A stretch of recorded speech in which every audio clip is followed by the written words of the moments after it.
하나님의 구원 계획은 참 알 수가 없습니다. 하나님께서 구원을 이루시기 위해서 창세전부터 계획을 하셨지만 특별히 한 사람을 택하신 것도 참 기이합니다. 어떻게 수많은 사람들 가운데 하필이면 우상을 만들어 섬기던 집안의 아들을 택하셨을까라는 겁니다. 아브라함이었습니다. 그리고 그에게 일방적으로 약속을 하셨습니다. 너로 큰 민족을 이룰 수 있게 하고 내 이름을 창대케 하고 내가 복의 근원이 되게 하시겠다고 하셨습니다. 그런데 그 말씀을 받을 때 아브라함은 아내가 있었지만 사례가 있었지만 아기가 없습니다. 또한 아기를 낳지 못합니다. 그런데 어떻게 한 민족을 이루고 하늘의 별같이 바다의 모래같이 자식이 많게 할 수 있습니까? 라는 겁니다. 그런데 그 아브라함이 그 말씀을 믿었다는 겁니다. 그리고 자기 본토를 떠났습니다. 그래서 그는 아브라함에서 아브라함, 열국의 아비가 되는 영광을 누리게 됐습니다.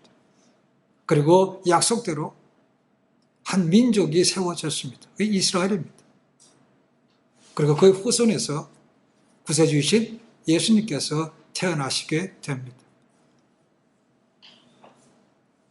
그렇게 한 민족이 되게 하신 이스라엘에게 하나님께서 명령하신 것이 있습니다. 그래서 내가 거룩하니 너희도 거룩하라는 말씀이었습니다. 하나님이 죄와 구별되신 거룩하신 분이기 때문에 내 백성들, 내 자녀들도 당연히 죄와 구별된 삶을 살라고 하신 것이 명령이었습니다. 레위기 19장, 11장, 20장에 반복해서 나옵니다. 후에 사도 베드로도 그 말씀을 인용해서 거룩하라고 합니다. 그리고 예수님께서 이 땅에 오셔서 세상 모든 죄를 지시고 십자가에 돌아가셨습니다. 그리고 그분이 하신 말씀이 그겁니다. 나는 마음이 온유하다, 겸손하다고 말씀하셨습니다. 그리고 사도 바울은 갈라디아 말씀을 통해서 예수를 구세주로 믿은 자에게 주어지는 성령님의 열매를 너희가 맺어야 된다고 말씀하셨습니다. 9가지입니다. 그렇죠? 사랑과 희락과 화평과 오래 참음과 자비와 양성과 충성과 온유와 절제입니다. 9가지입니다. 놀라운 것은 이 9가지인데 이게 단수로 되어 있다는 겁니다. plural, 복수가 아니고 단수입니다. The fruit of the Spirit이라고 되어 있습니다. 성령의 성품이 9가지가 그냥 공통적으로 함께 간다는 겁니다. 따로따로 떨어진 것이 아니라는 거죠. 우리가 포도 많이 열렸습니다. 그죠? 근데 포도 한 송이라고 부른 것과 같습니다. 종합 선물 세트라는 거죠. 한 가지도 하기 어려운데 이것이 함께 간다는 것이 이게 얼마나 어려운 겁니까? 라는 거죠. 그러니까 성령의 열매를 맺고 하나님의 자녀로 살아가는 것이 결코 쉽지가 않습니다. 그렇다고 해서 포기해서는 안 되는 것이죠. 그렇죠? 다시 일어서서 열매를 맺는 삶을 추구해야만 됩니다. 최소한도 갈급하는 마음으로 애쓰는 것이 있어야 하나님 앞에 갔을 때 그분이 우리를 쓰다듬어 주시고 우리 눈에서 눈물을 닦아 주실 거 아닙니까? 그죠? 그런 것도 없이 간다면, 닦아줄 눈물도 없다면 어떻게 될지 모르겠습니다. 그죠? 우리 스스로는 내가 잘 믿으니까 내가 구원받아고 할지만 하나님께서 보시기에는 다르다는 것이죠. 그 앞에 갔을 때 그분이 나는 너를 도무지 모른다고 하면 정말 끝인 겁니다. 그래서 두렵고 떨림으로 구원의 완성을 위해서 계속해서 나아가는 삶을 살아야 되는 것이죠. 그것이 성화입니다. 그렇죠?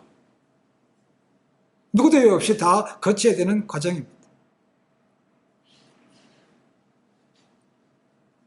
주 앞에 그는 그날까지 부족하지만 계속해서 새로운 성품으로 바뀌어가서 본향에서 아버지 품에 모두 다 안기는 그런 삶이 되기를 축원합니다. 누구도 예외 없습니다. 그렇죠? 특히 택함받았던 예수님의 제자들도 예외는 아닙니다. 어차피 그들은 택함받았기 때문에 예수님 제자로 택함받았기 때문에 더 나은, 더 본이 되는 삶을 살아야만 되었습니다. 그러나 시작은 그렇지 않았습니다. 지극히 평범했고 어떻게 본다면 저희보다 훨씬 더 못한 사람들이었다고 볼 수 있습니다. 제대로 교육을 받았겠습니까? 뭘 했겠습니까? 그죠? 근데 주님과 함께 지내는 동안에 그들이 바뀌어져 간 것이죠. 3년 동안 훈련받았지만 마지막에는 다 예수님을 모른다고 배반하고 도망갔던 자들입니다. 그러나 그들이 변화됐죠. 비겁자가 아니요 담대한 복음 전파자도 그의 삶을 온전히 주님께 드렸습니다. 그들의 리더였던 베드로, 뱃사람으로 거칠고 다혈질이고 급하고 어쩌면 무모했던 그런 삶. 어쩌면 그가 12제자들 가운데 리더로 부름받았기 때문에 더 혹독한 훈련을 받았는지도 모릅니다. 훨씬 더 쓰라린 실패, 훨씬 더 많은 고통을, 상처를 받았을 거라고 여겨집니다. 그러나 그는 포기하지 않았습니다. 계속해서 씨름하며 리더로 부족한 삶을 변화시켜 갔습니다. 그리고 주님께서 말씀하셨던 대로 후에는 그의 동역자들을 믿음에 굳게 서게 하는 리더가 되었습니다. 자신만큼은 다른 자들과 달리 절대로 주님을 배반하지 않고 옥에도 중대까지 간다고 쳤지만 그 큰 소리는 함부로 치는 것이 아니었습니다. 그 말을 한 지 불과 몇 시간도 안 되어서 주님을 3번이나 모른다고 부인했고 그리고 3번째는 저주하면서 부인했다고 되어 있습니다. 도망갔습니다.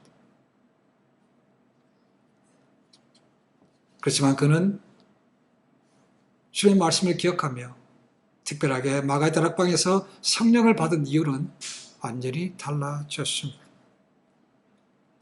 어둠과 빛은 공존할 수가 없습니다. 진리와 거짓도 함께 갈 수가 없습니다. 거짓은 늘 진리를 깨기 위해서 여러 가지 교묘한 수술을 많이 씁니다. 그리고 사탄은 하나님의 자녀들을, 이 세상 사람들을 구원받지 못하도록 늘 죄 가운데로 인도합니다. 유혹합니다. 그것이 우리가 말하는 눈에 보지 않는 영적 전쟁인 거죠. 누구도 예외 없습니다.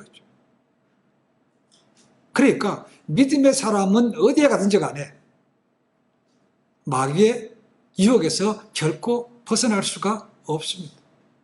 그 믿음에 따라서 어떤 사람은 더 강하게, 어떤 사람은 좀 작게 받을 뿐이지만 정도의 차이는 있지만 누구도 이 영적 정상에서 온전한 사람은 아무도 없습니다. 그러니까 리더로 세움받았던 베드로는 오죽했겠습니까? 라는 거죠. 예수께서 이걸 아셨기 때문에 오늘 말씀을 통해서 베드로의 미래, 마지막에 대해서 예언하신 것이 오늘 말씀입니다. 20장 18절 보십시오. 내가 진실로 진실로 이른다. 중요한 말입니다. 그렇죠? 비교급입니다. 내가 젊어서는 스스로 띠띠고 원하는 것으로 다녔거니와 늙어서는 내 팔을 벌리리니 남이 내게 띠띠우고 네가 원치 않은 곳으로 데려가리라. 정확히 잘 모릅니다. 그렇죠? 그런데 감사하게도 그 다음 구절이 이게 뭘 의미하는지 답을 주고 있다는 거죠. 다는 아니지만 많은 경우에 성경 안에서 답이 있는 경우가 많습니다. 그래서 이렇게 얘기합니다. 성경은 성경으로 풀어야 된다라는 것이죠. 뭐라고 되어 있습니까?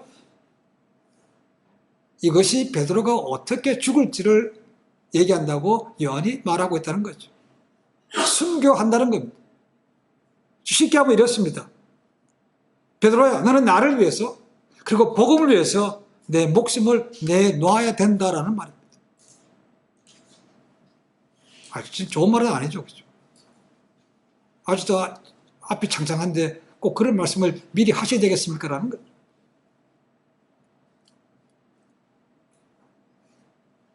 예수님께서 미리 말씀해 주신 것은 그로 하여금 깨닫고 어쩌면 준비하라고 하는 말씀일 수 있습니다. 실제로 그렇게 됩니다. 그렇죠? 그래서 예수님께서 그를 보시고 시몬에서 반석이라는 베드로로 이름도 바꿔주신 것입니다. 순교당하는 거 쉽습니까? 한번 얘기해요. 아무나 못합니다. 전 못합니다. 그러니까 순교를 하려면 정말로 믿음의 용기가 필요하죠. 용기. 그냥 우리가 하는 것은 만용일 수 있습니다. 그렇죠? 진짜 용기는 어려울 때 나타나는 것이죠. 리더가 도망가 버리면 나머지 사람이 다 흩어집니다. 그렇죠? 그러니까 베드로에게 리더로는 특별하게 담대한 믿음이 필요했는데 이것이 어느 날 갑자기 생기는 것은 아니었습니다. 그 연기가 드러난 것은 마가의 다락방에서 성령을 받은 이후라고 여겨집니다. 성령이 오셨습니다. 약속하신 대로 그것에 모인 120명이 성령을 받았습니다. 그리고 충만도 받았습니다. 불의 해같이 모든 사람이 임했다 그러고 그들은 사람들이 알아들을 수 있는 다른 나라 말로 방언도 하기 시작했다고 되어 있습니다.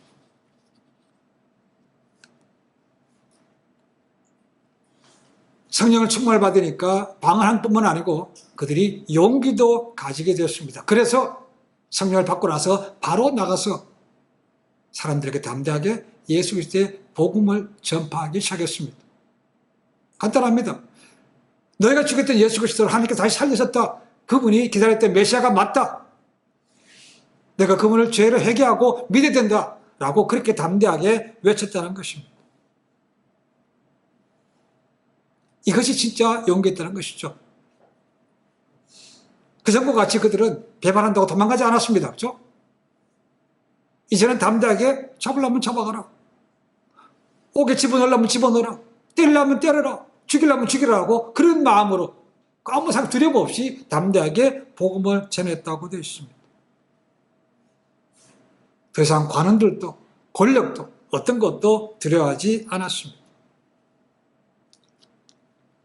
사도행전은 사도 베드로의 바뀐 모습과 그의 놀라운 사역을 잘 전해주고 있습니다.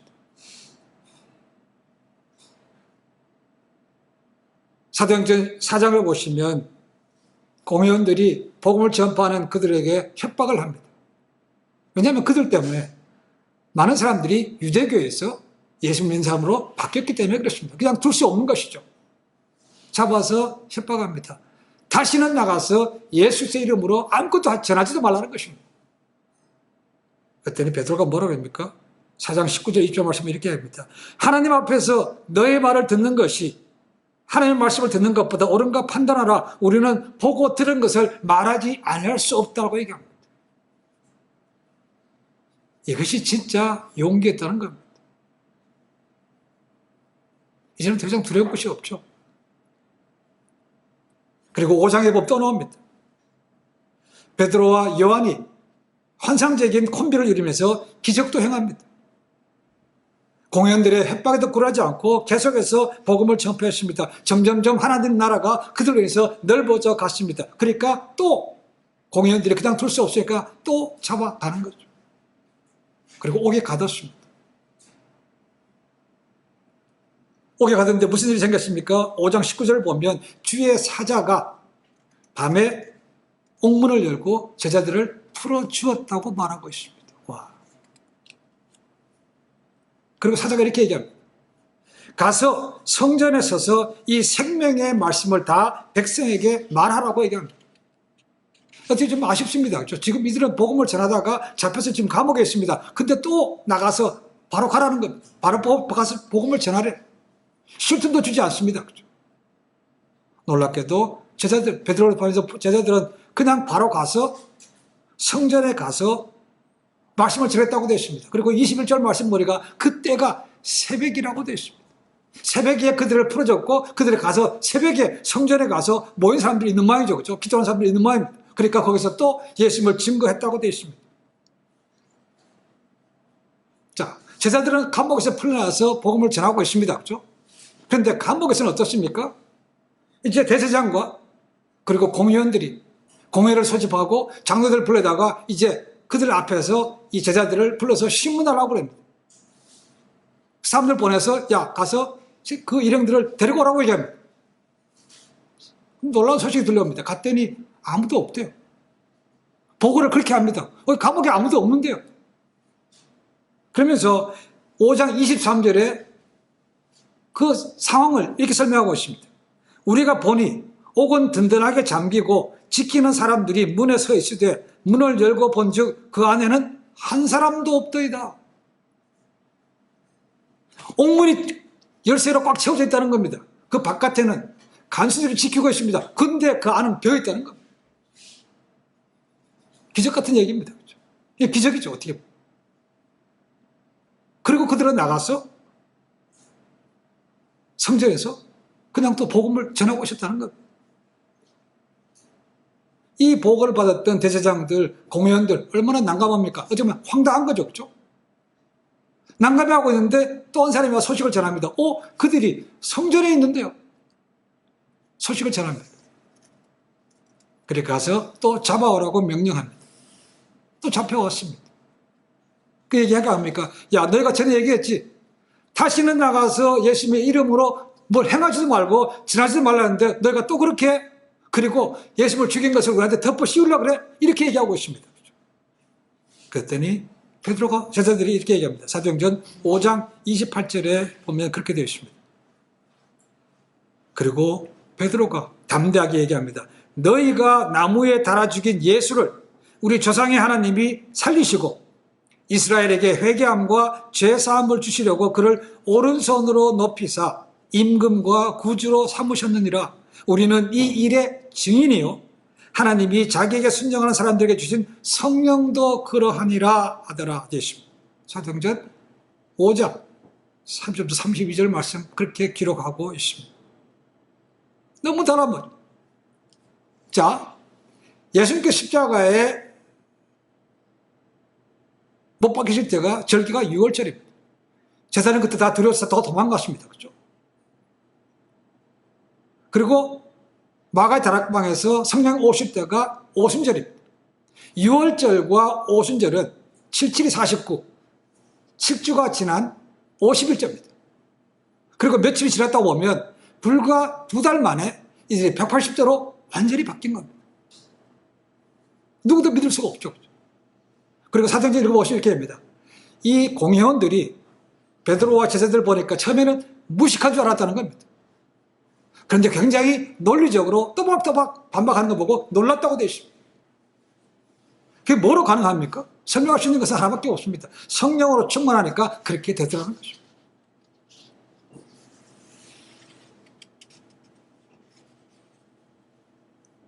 그들은 또 협박해서 예수님을 전하지 말라고 또 내보내게 됩니다. 그런데 그들이 그렇게 하겠습니까? 안 하죠. 우리는 보고 들은 바를 증인으로서 하지 않을 수가 없다고 얘기하고 있는 것이죠. 후에 베드로는 자신이 그런 용기를 지니게 된 이유에 대해서 흩어져 핍박받는 많은 믿음의 사람들에게 편지에서 이렇게 얘기하고 있습니다. 베드로전서 1장 3절부터 7절까지 말씀을 읽어보겠습니다. 우리 주 예수 그리스도의 아버지 하나님을 찬송하리로다.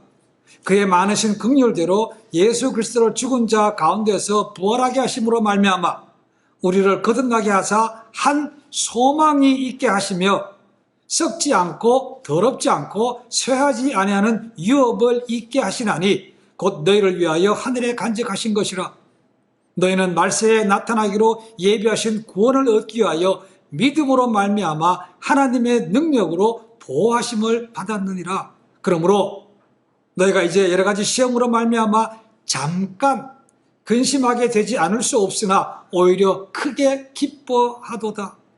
너희 믿음의 확실함은 불로 연단하여도 없어질 금보다 더 귀하여 예수 그리스도께서 나타나실 때 칭찬과 영광과 존귀를 얻게 할 것이니라 라고 말씀하고 있습니다. 자, 사도 베드로는 이 말씀을 보면 자기가 이렇게 용감하게 용기를 가질 수 있는 근거가 뭡니까? 예수님께서 확실하게 살아나신 것을 보았다는 겁니다. 죽었는데 살아셨다. 그러니까 우리도 하면 다시 살 수 있다는 것입니다. 그래서 용기가 생겼다는 거죠. 그리고 또 깨달은 건 뭐냐 하면 눈에 보이는 고난은 잠깐이라는 것입니다. 그 잠깐이 지나고 나면 이루 말할 수 없는 주님의 영광이 임한다는 것이죠. 그래서 나중에 칭찬과 영광과 존귀를 받게 된다요. 이것이 생겼으니까 담대하게 용기가 생길 수밖에 없더라는 것이죠. 그래서 자기가 그것을 느꼈고 그리고 핍박으로 인해서 고통받는 많은 믿음의 사람들에게 너희도 그와 같은 삶을 살아라 라고 편지까지 보내고 권면했다는 것입니다. 베드로가 그런 어려움을 겪지 않고 말했다면 사람들이 믿겠습니까? 지가 그런 고난을 받아봤어? 알아? 근데 베드로는 똑같은 고난, 아니면 그들보다 더 심한 고난을 받았기 때문에 이 말은 힘이 있는 겁니다. 다른 사람들도 그 마음속에 그런 위로와 동기부여가 되는 것이죠. 그럼 참 믿음은 어려운 때가 돼봐야 알 수 있습니다. 다 모든 것이 편안할 때 믿음 있는 것처럼 볼 수 있습니다. 근데 한번 흔들어 보면 믿음이 진짜로 나오는 겁니다. 믿음은 쉽게 가질 수 있는 것이 아닙니다. 믿음은 연단을 통해서 점점 강해지는 것입니다. pure, 순수하게 되는 것입니다. 욥이 고백합니다. 그렇죠? 이런 고통을 다 지나고 나면 나의 믿음이 정금같이 된다고 말합니다. 자주 말씀드립니다. 여러분, 공짜 없습니다. 그렇죠? 대가는 치러야 됩니다. 믿음도 마찬가지입니다. 그렇죠? 그저 불로 해도 태워져 없어지지 않을 그런 믿음이 저절로 생기겠습니까? 그런 믿음 가지면 저도 좋겠습니다. 근데 그렇지 않더라고요.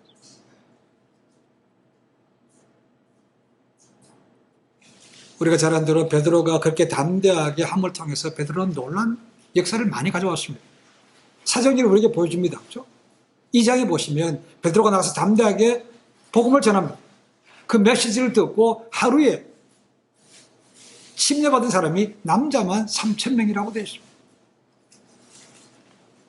그리고 3장에 보시면 베드로와 요한이 성전에 들어갈 때 기도하러 성전에 갑니다. 근데 그전에는 그 사람이 눈에 들어오지 않았습니다. 근데 어느 날 눈에 들어옵니다. 태어나면서부터 앞을 보지 안전병이가 되어서 구걸한 사람이 눈에 들어오는 것입니다. 뭔가 베드로와 요한에게 뭔가 갈급하다는 것이죠. 내가 줄 것은 예수님밖에 없다고 해서 그를 이렇게 세워서 고쳐주게 됩니다. 그리고 사도행전 5장 15절 16절 말씀 보시면 사람들이 이 제자들의 능력을 보고 아픈 사람들 다 데려놓은 것입니다. 혹시라도 베드로가 지나갈 때 그 그림자만 지나가도 덮어도 나을까 싶은 사람들 매트리스에 침상에 누운 채로 그냥 데리고 나왔다고 기록하고 있다는 겁니다. 그래서 9장 보시면 욥바라는 곳에 하나님을 잘 섬기다가 죽었던 한 여인이 나옵니다. 그렇죠? 다비다 돌아가라고 되어 있습니다. 잘 섬기다가 병이 들었는지 그런 정확히 나오지 않습니다. 그렇죠? 잘 섬겼던 여인이 죽었습니다. 그 혜택을 받았던 많은 사람들이 너무 슬퍼합니다. 베드로를 보고 살려달라고 얘기합니다. 그래서 베드로가 죽었던 도르가를 다시 살립니다.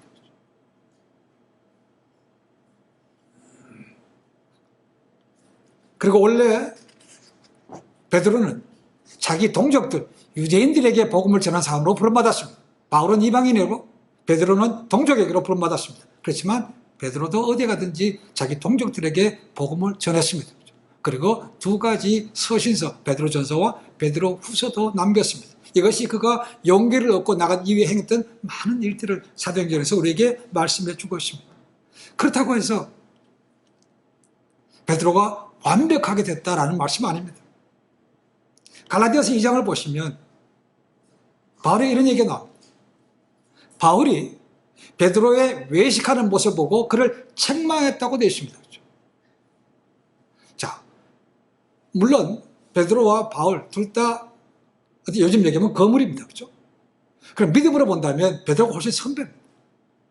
근데 잠깐만 어쩌면 후배가 자기를 책망한다. 이건 있을 수가 없는 거죠. 그렇죠? 근데 베드로가 그것을 겸허하게 받아들입니다. 왜 그런 문제가 생겼습니까? 갈라디아서 2장을 보시면 그게 나옵니다. 베드로가 이방 사람들하고 같이 밥을 먹었다고 되어 있습니다. 이 밥 먹는 것은 단순하게 밥 먹는 것이 아니고 그 사람들을 형제로 인정한다는 의미가 밥 먹는다는 의미가 들어있습니다. 근데 거짓 교사들이 와서 얘기합니다. 베드로, 저들은 할례도 안 받았고 율법으로 정결하지도 않은데 저런 불길한 사람들과 같이 교제해 형제를 받아들여? 이건 아니지 라고 했다는 것입니다. 그러니까 베드로가 슬그머니 그 사람들과 교제를 끊었다고 되어 있다는 거죠. 그랬더니 그 베드로의 그런 모습 보고 함께 있었던 많은 유대인들이 똑같이 그들과 교제하는 것을 끊었다고 말하고 있습니다. 그걸 보고 바울이 저거는 외식하는 행위라고 했다는 것이죠. 위선자라고 했다는 것입니다. 근데 베드로가요, 그것을 겸손하게 받아들입니다. 그리고 더 나아가서 사도행전 15장 뒤에 보시면 이제 바울이 제1차 선교를 갔다 와서 선교 보고를 합니다. 그래서 첫 번째로 예루살렘에서 공회의가 열립니다. 이슈가 있습니다. 먼저 하면 이방인들에게도 구원이 있다는 겁니다. 이방인들도 성령을 주어졌다는 것입니다. 그랬더니 이 교회 안에 예수를 구세주로 믿지만 아직도 율법에 매여 있는 사람들이 있다는 것이죠. 그러니까 얘기합니다. 아니 어떻게 이방인들이 구원받을 수 있고 어떻게 이방인들이 성령이 임할 수 있는가? 이건 아니라고 이슈를 한 겁니다. 그때 베드로가 나가서 바울을 옹호해 주게 됩니다. 아주 적극적으로. 야, 그건 하나님의 역사라는 것입니다. 나도 경험이 있다는 것입니다. 나도 고넬레오 같은 로마 벽부장 그 이방인 집안에게 구원을 베풀고 그들에게 성령 준 적이 있다는 것입니다. 그러니까 바울이 한 것도 옳다고 적극적으로 자기를 책망했던 바울을 덮어주게 됩니다. 이것이 베드로의 변화된 모습이기도 합니다. 자, 그러면 이렇게 변화되어서 자기 형제들을 굳건하게 했던 베드로의 마지막은 어떻게 되는가? 예수님께서 예언하셨던 대로 그거 과연 순교하는가라는 것입니다. 여러 답은 나옵니다. 그렇죠? 네, 순교했습니다. 그러나 성경은 우리에게 말씀하고 있지 않습니다. 그렇죠? 초대교회 기록을 보면 나와 있다는 것이죠. 그 더 놀라운 것은 초대교회 교부, 철치 파더 가운데 한 사람인 클레멘트라는 사람이 있습니다. 그 사람이 기록에 하면 베드로가 순교당하기 전에 한 가지 더 아픈 고통을 느끼게 하게 됐다는 겁니다. 그래서 뭐냐면 베드로가 아내가 있었죠. 결혼했기 때문에 아내가 있습니다. 그 아내를 먼저 십자가에 죽이는 것을 눈으로 똑똑히 보는 고통도 겪었다는 것입니다. 없어 죽일 수 있습니다. 그렇죠? 근데 베드로가 보는 앞에서 그의 아내를 먼저 십자가에 죽였다는 겁니다. 얼마나 아팠겠습니까? 근데 그 고통 가운데 죽어가는 아내에게 베드로가 한 말이 이걸 합니다. 주님을 기억하시오라고 했다는 겁니다. 할 말이 그밖에 없는 거죠. 해줄 수 있는 말이. 그리고 베드로는 자기를 죽이는 사람들에게 당당하게 요구합니다. 나는 예수님처럼 내 주님처럼 십자가에 똑바로 못 박힐 수 없다. 나는 거꾸로 다가달라. 그래서 십자가에 거꾸로 못 박혀서 순교하게 됩니다. 폴란드 소설가 생키아비체가 쓴 소설이 있습니다. 코바디스라는 것이 있습니다. 영어로 만들어질 때는 코바디스 도미네라고 되어 있습니다. 주여 어디로 가시나이까? 이 소설은 네로, 로마 황제 네로 시대에 핍박받는 그리스도인의 삶을 그린 소설입니다. 그리고 영화가 되었습니다. 이 미치광이 네로 로마에다 불을 질렀습니다. 그리고 그 모든 죄의 원인을 갖다가 그리스도인을 돌렸다는 것이죠. 그러니까 그리스도인들이 얼마나 핍박을 많이 받았겠습니까? 그래서 많은 사람들이 로마를 떠났다는 거죠. 자, 베드로도 그 떠나는 물에 끼어서 도망을 갑니다. 근데 멀리서 누가 십자가를 지고 거꾸로 로마로 가는 사람이 있더라는 것이죠. 그래서 가까이 지나가다 보니까 그분이 주님이었습니다. 그래서 베드로가 묻습니다. 주여 어디로 가시나이까? 코바디스 도민이라고 묻습니다. 그때 예수님께서 말씀하십니다. 베드로야, 내가 내 양들을 버리고 로마를 떠나려고 하니 내가 다시 한번 로마에 들어가서 십자가에 못 박히려고 그런다 라고 했다는 겁니다. 그래서 베드로가 다시 돌이켜서 로마로 갑니다.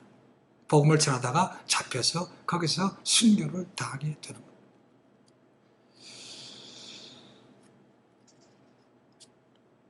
베드로의 삶을 전체적으로 요약한다면 그의 마지막 편지 베드로후서 3장 제일 마지막 구절을 보면 알 수 있습니다. 베드로후서 3장 18절 앞부분에 이렇게 되어 있습니다. 오직 우리 주 그리스도, 우리 주 곧 구주 예수 그리스도의 은혜와 그를 아는 지식에서 자라가라 라고 되어 있습니다. 믿음은 예수 그리스도를 아는 만큼 자랍니다. 반드시 많이 안다고 해서 믿음도 비례하는 건 아니지만 어쨌거나 모르면 할 수 없는 거죠. 그렇죠? 베드로의 마지막 서신제 부탁은 그것입니다. 은혜와 지식에서 자라가라. 여러분 구약의 호세아 선지자도 거의 같은 말씀을 하십니다. 호세아서 4장 6절에 이런 말씀이 있습니다. 내 백성이 지식이 없으므로 망하는도다. 내가 지식을 버렸으니 나도 너를 버려 내 제사장이 되지 못하게 할 것이요 내가 내 하나님 율법을 지었으니 나도 내 자녀들을 잊으리라고 되십니다. 그리고 6장에 가면 이렇게 말합니다. 우리가 여호와를 알자. 힘써 여호와를 알자라고 말합니다. 사도 베드로는 예수님을 만난 것이 그의 인생의 가장 복인 것을 깨달았습니다. 그래서 그분을 위해서 그의 삶을 송두리째 드린 것이죠. 죽음마저도 드린 것입니다. 주님을 알고 알면 알수록 그 크신 은혜와 긍휼이 얼마나 큰지 알았다는 것입니다. 그래서 변화되지 않을 수가 없는 거죠. 그래서 자기 주어진 사명을 주님 그날까지 마지막까지 헌신해서 드려서 반석과 같은 존재가 됐습니다. 여러분 지금도 주님은 자신을 믿는 사람들이 변화되어서 땅에서 하나님의 자녀라고 부르기에 부끄러움이 없는 그런 삶을 살기를 원하십니다. 그렇게 부르십니다.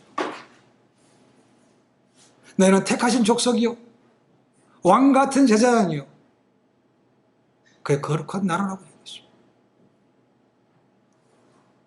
빛으로 속으로 살면서 나가서 복음을 전파하기를 원하신다는 거죠. 그럼 부족하더라도 포기하면 안 됩니다. 누구도 완벽하지는 않습니다. 주님 모실 날이 점점 다가옵니다. 마지막 때까지 부족하지만 계속해서 다시 일어나셔서 주님 더 닮아가고 어디 가든지 제자로서 인정받는 그런 삶으로 거듭나시기를 주님을 간절히 축원해 드립니다. 기도하겠습니다.